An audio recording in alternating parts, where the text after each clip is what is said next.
Welcome back to Rachel B's A Healthy We.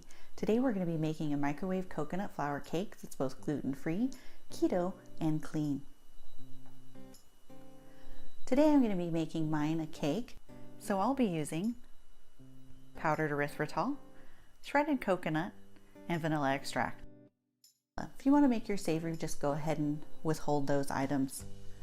So we're going to be using coconut flour, shredded coconut, erythritol powder, baking powder, a pinch of salt, melted butter. You can also use coconut oil if you'd like, vanilla extract, coconut milk, but you can also use almond milk or milk of your choosing, and an egg. We're going to throw everything into our bowl and mix it together.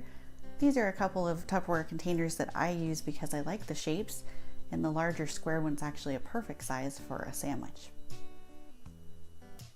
Make sure you mix everything well so you have no lumps and it's nice and smooth. And then we're going to go ahead and put it in our pre-greased container and ready for the microwave.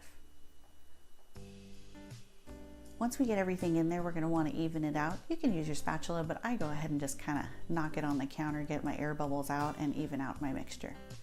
Once we do that, we're going to microwave it for 1 minute and 30 seconds.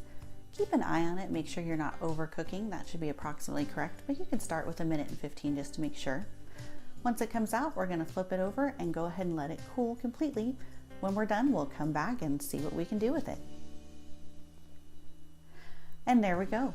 I went ahead and filled mine, and cut it in half, put a little icing around it and a little topping. Obviously it's about the size. I'm going to share this with my husband later.